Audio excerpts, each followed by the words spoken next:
in my opinion, the worst tank ever to be used in World War One is it is this tank here. Once it's fully loaded,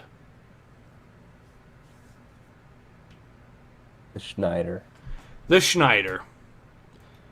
Do you want me to go through what is wrong with this design? So first of all, let's talk about the problems with this tank. You know how the Mark V, I'm going to be getting to that too, but the Mark V had issues where the ventilation system on the Mark V was much worse than the Mark IV because they had beefed up the engine. Yeah. So the Schneider starts with a carbon monoxide problem, where apparently the crew could only safely operate the tank for a single hour. Off to the flying start. The interior of the tank was notoriously was actually quite cramped, even by the standards of the day. So, one of the images you'll see is of the view of from the back of the tank inside to what's supposed to be the front. Mm-hmm. That front is supposed to hold 4 guys: the driver, the gunner, the loader, and the tank commander. Holy shit. The 2 guys that are side gunners are in such narrow quarters that they have to constantly be crouched at all times to operate the guns. Because, at least at front, you can stand up kind of okay-ish, but in the rear you can't really do that. Another picture there shows up front what the crew compartment looked like when the crew was actually in it there. That is... And then there is the layout for the main gun. Sneeko says, isn't that the one with the electric drive? I think you might be thinking of the Saint-Chamond. I know the Saint-Chamond had a special drive that made it faster than most tanks of the war, which was one of the few good things I'll say about the Saint-Chamond, but we'll get to that later. You'll notice that the gun, it only has one single gun. Now, it is a 75, but it's been sawed down to such a degree. Do you want to guess the muzzle velocity of this gun? 250 meters per second. 200 meters per second. You might as well just get out and throw the round by hand. I've actually checked just to make sure, and from what I've seen, this gun, there are airsoft rifles that can match the muzzle velocity of this gun. I actually have an air rifle that can match the velocity of this gun. I mean, now granted again, this is at a time where muzzle velocity isn't quite the big issue that it is in, say, a modern tank. For example, your typical M1 Abrams, if I remember correctly, has a muzzle velocity of 1,400 meters a second. And that's technically considered on the slow end, but, well, with depleted uranium, it kind of evens out the difference there. But the point is, even though it doesn't matter that much, when you're talking about a shell that is traveling slow enough that someone could feasibly dodge it like they're Neo from the Matrix, that's probably a bit of a problem.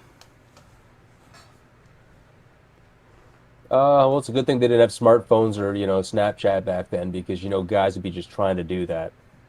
Yes. So, on that subject, but you may be also wondering why the gun is mounted the way it is, because it's not actually mounted in the front. And it's not even mounted to be able to shoot straight from the side either. It is mounted in this weird angle that has a 60-degree firing arc. Kind of reminds me of the Lee. Oh, but it gets worse. So, for this, they had to develop a special apparatus so the tank commander could tell what the gunner could and could not shoot at. Unfortunately, that particular apparatus never really worked in battlefield conditions. So the tank commander can't even tell what the gunner can actually shoot at any given time. Which is kind of a big deal when he also has to issue orders to the driver to get the tank to turn to be able to get in a position where it can actually shoot at stuff. I could see where that would be a problem, having a gunner you can't communicate with, driver you can't communicate with, and at least your crew is right next to you, so they can maybe tell you as in some way when they're in a position to actually shoot. But you may be wondering, why not just put the gun in the front? Well, the reason is if they put the gun in the front, then they couldn't have this massive beak at the front. You want to know why this tank has a massive beak at the front? I'm assuming that's to flatten barbed wire so it doesn't get wrapped up in the track. That is exactly what it is designed to do. Unfortunately, what it tends to more often than not actually accomplish is in the next photos underneath, get the tank stuck. So they compromised the main weapon of this tank for a feature that doesn't even work as intended and instead causes more problems. Starting to see why I am not a fan of this tank. I'm starting to see why, for sure. It almost looks like someone just took a bulldozer and kind of slapped some armor on it, like the old Bob Semple. That's kind of what they did, because it is actually using, if I remember correctly, an agricultural track as its movement. And this was also something that the Saint-Chamond tried as well, and led directly to problems with the Saint-Chamond at the exact same time, but yeah, and I'll be getting to that real soon anyways. But I will say this. There is one decent thing I can say about this tank, and that is the fact that you could at least transport it via truck rather than have to use a railroad system.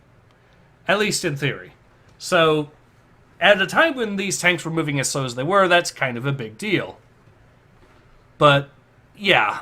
Also, though, apparently, though, the French didn't seem to think that this tank was a bad enough idea, so they decided to screw with it during its first debut into battle, which was the Nivelle Offensive. Now, the Nivelle Offensive is notorious for being the battle that went so poorly that the French army ended up mutinying against their own officers. But here's where they decided to mess with the Schneider even further.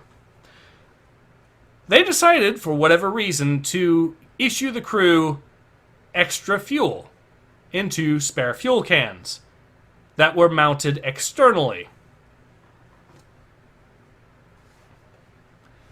That's an idea only so goddamn retarded it could have only come from an officer. They then decided to, when these tanks would actually go over the top, they were to go in much more close formation than you probably should. Meaning that even if artillery aiming at one tank missed, it might hit another tank.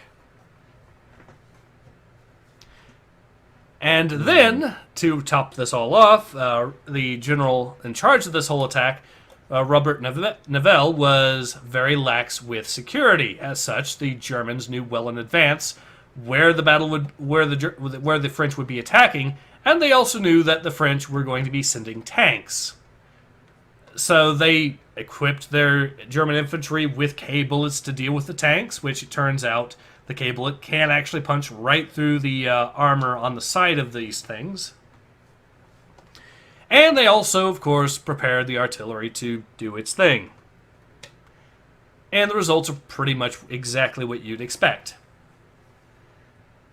A decisive French defeat. Yeah. So yeah, the French did end up continuing to use these tanks until about September of 1918, at least on the front lines, but by that point, these tanks were so bad that the French flat out did not want to use these tanks by the very end of the war, so they just used them as supply vehicles.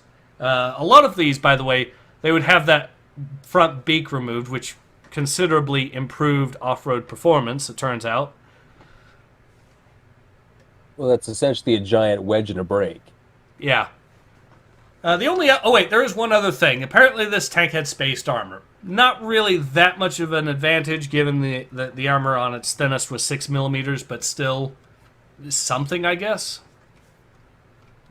But you can, not exactly a good design. There's nothing redeeming about this thing. Huh? Not a redeeming quality at all. Nope.